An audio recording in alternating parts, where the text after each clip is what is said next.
Hello students. हम लोग कैदी और कोकिला चैप्टर पढ़ रहे थे। हमने 2 लेक्चर में कैदी और कोकिला चैप्टर का पूरा एक्सप्लेनेशन कर लिया। आई होप कि आपको समझ आ गया होगा। और सबसे पहले, जैसा कि बाकी के 2 चैप्टर्स में, दोनों पोएट्रीज के चैप्टर्स में मैंने आपको 20 क्वेश्चंस फाइंड आउट करने के लिए दिया था, जो कि आपको खुद ही करना था। और ये चैप्टर थोड़ा सा लेंथी है, इसलिए मैं चाहती हूँ कि इसमें 30 क्वेश्चंस आप लोग फाइंड करें, यानी कि 30 प्रश्न जो कि 1 वर्ड टाइप होंगे, वो आपको इसमें से फाइंड करने होंगे, क्वेश्चन विद आंसर। बस एक काम कीजिएगा कि पैराग्राफ वाइज कीजिएगा। जितना जितना पैराग्राफ आप ले रहे हैं उतने का संकेत कर दीजिएगा कि शब्द वहां से लिख करके, पहला शब्द और डॉट डॉट करके उस पैराग्राफ का आधा लास्ट शब्द करके, और फिर उससे रिलेटेड आप प्रश्न बनाइएगा, 5, 6, 7 जितने भी आप एक पैराग्राफ में बना पाए। कुल मिलाकर आपको 30 क्वेश्चंस फाइंड आउट करने हैं पूरे चैप्टर्स में से। ओके। अच्छा, अब हम लोग इसका जो प्रश्न अभ्यास है, जो एक्सरसाइज वर्क है, वो हम लोग देख लेते हैं। और मैं आपको क्वेश्चंस एक्सप्लेन कर रही हूँ, उसकी हेल्प से आप लोग अपनी कॉपी पर इसके क्वेश्चन आंसर कर लेंगे। पहला क्वेश्चन है कि कोयल की कूक सुनकर कवि की क्या प्रतिक्रिया थी। तो यहाँ पर जो कोयल की कूक सुनता है कवि, तो उसको लगता है कि वो उससे कुछ कहना चाहती हो। कवि को लगता है कि या तो वो उसे निरंतर लड़ते रहने की प्रेरणा देना चाहती है, या फिर शायद उसको जो वो कष्ट दिए जा रहे हैं, उस कष्ट को वो बांटना चाहती है, उस दर्द को वो बांटना चाहती है। कवि को ये भी लगता है कि शायद कोयल कवि के कष्टों को देखकर आंसू बहा रही है और चुपचाप अंधेरे को बेध कर एक विद्रोह की जो चेतना होती है वो जगाने का प्रयास कर रही है। कुल मिलाकर कवि जो है उसके इशारों पर आत्म बलिदान करने को भी तैयार हो जाता है। अर्थात जो कोयल है उसका गीत सुनकर कवि को एक तरीके की प्रेरणा मिलती है, और वो अपने दर्द को सहते हुए, लगातार सहते हुए, और अपने स्वतंत्र आंदोलन को आगे बढ़ाते रहने की प्रेरणा पाता है। प्रतिक्रिया का मतलब होता है रिस्पॉन्ड करना।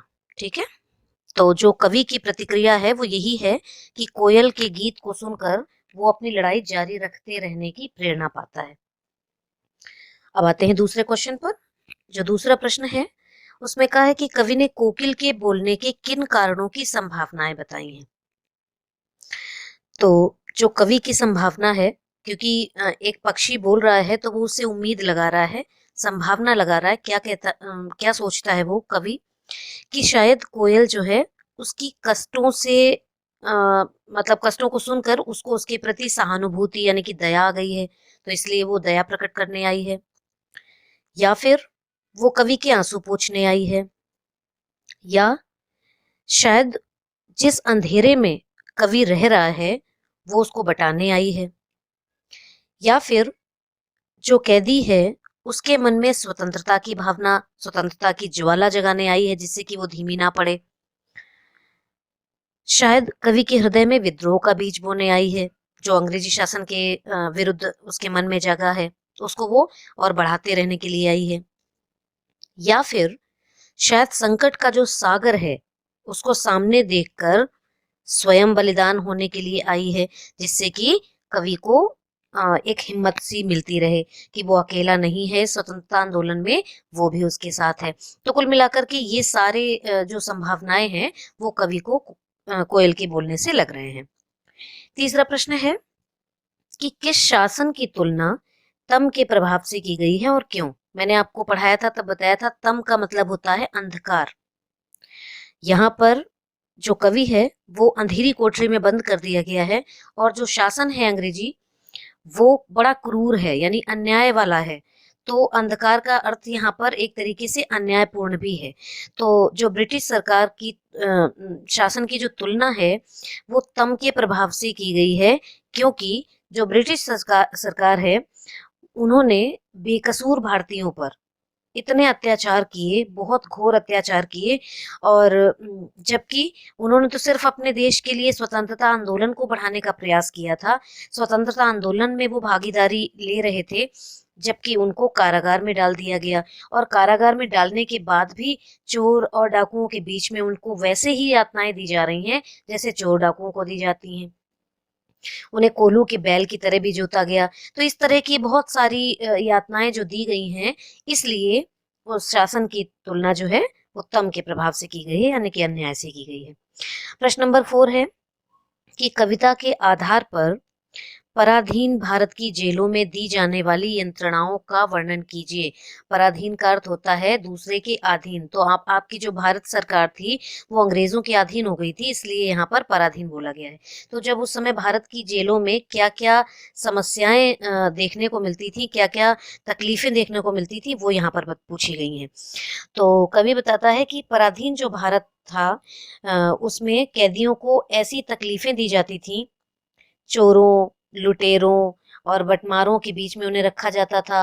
उन्हें अंधेरी कोठरी दी जाती थी और उन्हें हथकड़ी से बांध कर रखा जाता था। भोजन भी इतना कम दिया जाता था कि पेट भी नहीं भरता था।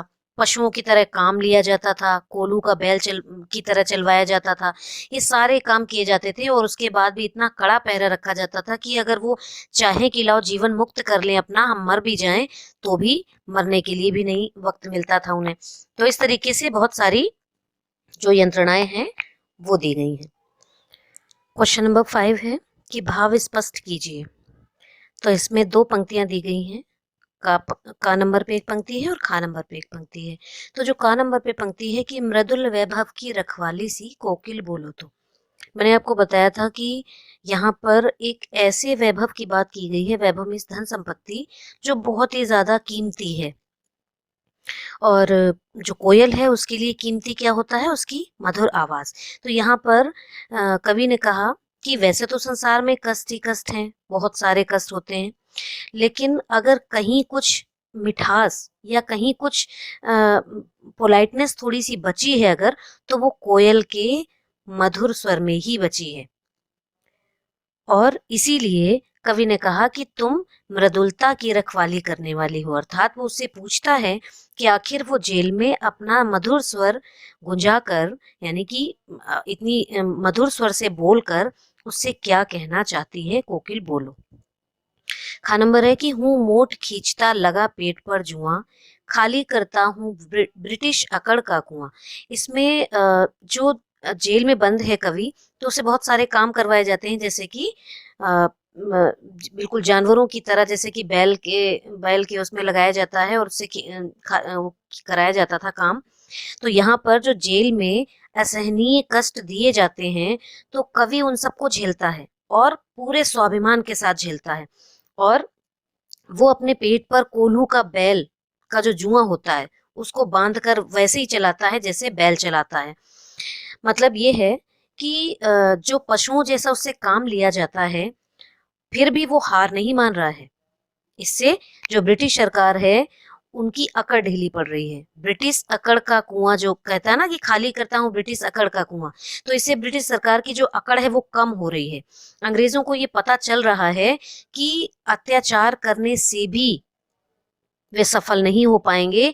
ये जो स्वतंत्रता सेनानी है इनका स्वाभिमान कम नहीं हो रहा है, इनके अंदर एक भी मतलब ये कहें कि हार मानने वाली कोई भी एक क्षण मात्र भी ऐसी वो नहीं है जिससे कि ये हार मान सके।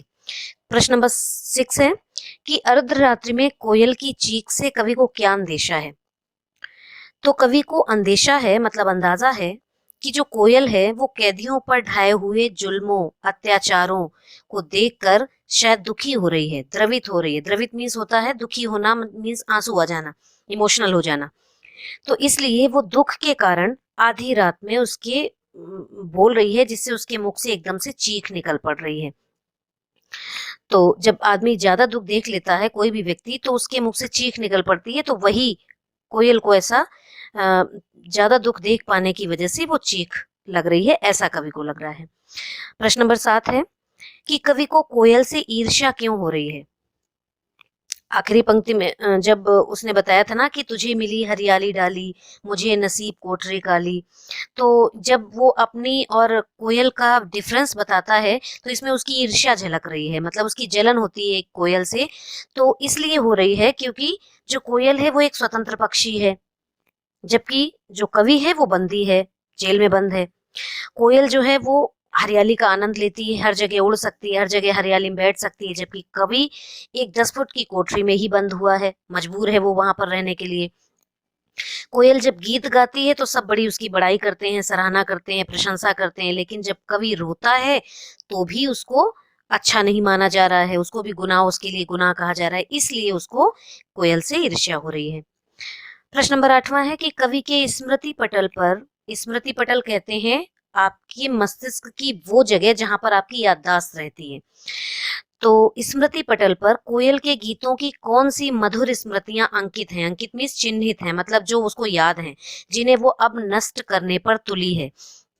उसने कहा अपने चमकीले गीतों को। तो चमकीले गीतों का अर्थ क्या है यहाँ पर, जो वो अब खत्म करना चाहती है? तो कवि बताता है कि जो कोयल है वो तब अपना गीत सुनाती थी जब सूरज की किरणें ओस की पड़ी हुई घास पर पड़ती थी, तो तब उसे बहुत अच्छा लगता था, तब वो अपना गीत सुनाती थी। या फिर झरनों पर पर्वत से गिरने वाली बहुत सारी जो बूंदें गिरती थी, झरने गिरते थे, तो तब उसको अच्छा लगता था, तब कोयल गीत सुनाती थी। इसके अलावा बहुत सारी ऊंची ऊंची चोटियों पर बैठकर भी उसने अपने गीत सुनाए हैं। और सबसे बड़ी बात यह है कि उसकी इतनी मधुर आवाज है कि वो अपने मधुर आवाज से सभी के दुखों को भी दूर करने के टाइम पे सुनाती थी। लेकिन अब क्या है कि सारी मधुर स्मृतियों को नष्ट करने पर इसलिए तुली है क्योंकि वो जो अंग्रेज सरकार द्वारा स्वतंत्रता सेनानियों पर किए गए अत्याचार हैं उनसे वो दुखी है, इसलिए वो सभी स्मृतियां जो है वो नष्ट करने पर तुली है। प्रश्न नंबर 9 है कि हथकड़ियों को गहना क्यों कहा गया है? तो यहाँ पर जो गहना है वो आभूषण को कहते हैं, और स्वतंत्रता सेनानी जो भी आभूषण धारण करता है, ये जो हथकड़ी रूपी आभूषण धारण करता है, ये उसके लिए गौरव की बात है, क्योंकि वो अपने देश के प्रेम के लिए क्रांति करने की वजह से उसने ये गहना पहना हुआ है। तो जो माखनलाल चतुर्वेदी हैं, उन्होंने वो एक क्रांतिकारी थे और उन्होंने स्वतंत्रता प्राप्ति के लिए संघर्ष का मार्ग अपनाया था, इसलिए उन्होंने हथकड़ियों को गहना बनाया है। और इसके लिए वो मतलब एक तरीके से सहर्ष स्वीकार करते हैं, खुशी खुशी स्वीकार करते हैं, और इससे वो गौरवान्वित महसूस करते हैं, अपने आप को प्राउड फील होता है उन्हें कि मतलब उन्होंने अपने देश की वजह से, ये अपने देश प्रेम की वजह से ये गहने पहने हैं, यानी ये हथकड़ियां पहनी है। तो उनके लिए वो बेड़ी नहीं है, वो एक गहने का काम कर रही है, बूस्ट करने का काम कर रही है। प्रश्न नंबर जो 10वां है उसमें कहा है कि काली तू डॉट डॉट ए आली, ये जो पैराग्राफ है एक तरीके का, कई पंक्तियों का, तो उसमें काली शब्द की आवृत्ति, आवृत्ति मीन्स होता है कई बार आना, तो जो काली शब्द है वो कई बार आया है, जिससे एक चमत्कार उत्पन्न होता है। तो आपको यही बताना है कि इसमें क्या चमत्कार उत्पन्न होता है। तो सबसे पहले तो आपको बताना है कि जो काली शब्द का प्रयोग कई अर्थों में हुआ है, उससे यमक अलंकार का परिचय मिलता है हमें। जैसे कि एक तो काले रंग के रूप में प्रयुक्त हुआ है, कि उसने कहा कि रात भी काली है, तू भी काली है, टोपी काली, कमली काली, और लोहे की जंजीरें हैं वो भी काली। तो एक तो काले रंग के रूप में काला को प्रयोग किया गया है। दूसरा अन्याय के रूप में प्रयोग किया गया है, अन्याय के अर्थ में, जैसे कि शासन की करनी भी काली, मेरी काल कोठरी काली। तो ये एक तरीके से अन्याय की बात है, तो अन्याय के लिए भी काले रंग का प्रयोग किया गया है, काले शब्द का, तो वो अन्याय के लिए है। और एक लाइन है कि काली लहर कल्पना काली, इसमें भयानकता के रूप में प्रकट किया गया है। तो कवि बार बार काली शब्द की आवृत्ति करके ये भावना प्रकट करना चाहता है कि इस जेल में, इस बंदी गृह में चारों तरफ जो अन्याय और निराशा का वातावरण है, तो उससे अंग्रेज सरकार ने उन्हें बहुत दुखी कर रखा है, जिसकी वजह से उन्हें चारों तरफ अंधकार ही अंधकार नजर आता है, यानी काला काला ही सब कुछ नजर आता है। अगला प्रश्न है 11वां कि काव्य सौंदर्य स्पष्ट कीजिए। काव्य सौंदर्य में आपको बेसिकली क्या बताना होता है कि इसमें अलंकार कौन सा है, इसमें विशेष बात क्या है, भाषा कौन सी है, शैली कौन सी है। तो जो का नंबर है कि किस दावानल की ज्वालाएं हैं देखी। तो पहले तो आपको ये इसका शाब्दिक अर्थ बताना है कि इसमें जो है जो जेल की कष्ट हैं वो एक जंगल में लगी हुई आग की ज्वालाओं के समान कहा गया है, असहनीय इसको बताया गया है। दूसरी बात, इसमें प्रश्न पूछने का प्रकट हो रहा है भाव, तो इससे एक तरीके से कोयल का मानवीकरण किया गया, क्योंकि वो मनुष्य की तरह उससे बात कर रहा है। इसके अलावा इसमें अनुप्रास अलंकार भी दिखाई दे रहा है, अतिशयोक्ति अलंकार भी दिखाई दे रहा है, रूपक अलंकार भी दिख रहा है दावानल की ज्वालाएं में, ठीक है। और सबसे बड़ी बात यह है कि इस पंक्ति में प्रश्न शैली का प्रयोग किया गया है, क्योंकि कवि प्रश्न पूछ रहा है। जो खा नंबर है कि तेरे गीत कहावे वाह, रोना भी है मुझे गुनाह, देख विषमता तेरी मेरी, बजा रही तिस पर रणभेरी। तो इसमें एक तो कोयल की जो मधुर गान है, मधुर तान है, और जो उसका मधुर गीत है, वो जेल में बंद कवि की एक तरीके से जो कष्ट मिल रहे हैं उनसे तुलना की गई है, जिससे एक बहुत मार्मिक वातावरण बन रहा है, क्योंकि कोयल सब जगह प्रशंसा पाती है, बड़ाई पाती है, जबकि कवि रो भी नहीं पा रहा है, रोना भी उसके लिए संभव नहीं है। और इसके अलावा इसमें भी कोयल का मानवीकरण किया गया है। कोयल को एक तरीके से स्वतंत्रता सेनानी बताया गया है, जिससे कि वो अपनी आवाज से रणभेरी बजा रही है, मतलब संघर्ष की प्रेरणा दे रही है। और इसके अलावा इसमें भाषा बहुत ही सरल और ऐसी बताई गई है जो संगीतमयी भी है, और उसके बाद आपको पता भी चल रही है। इसके अलावा तेरी मेरी में अनुप्रास अलंकार का वातावरण दिख रहा है, आपको अनुप्रास अलंकार दिखाई दे रहा है। अब आते हैं रचना और अभिव्यक्ति में।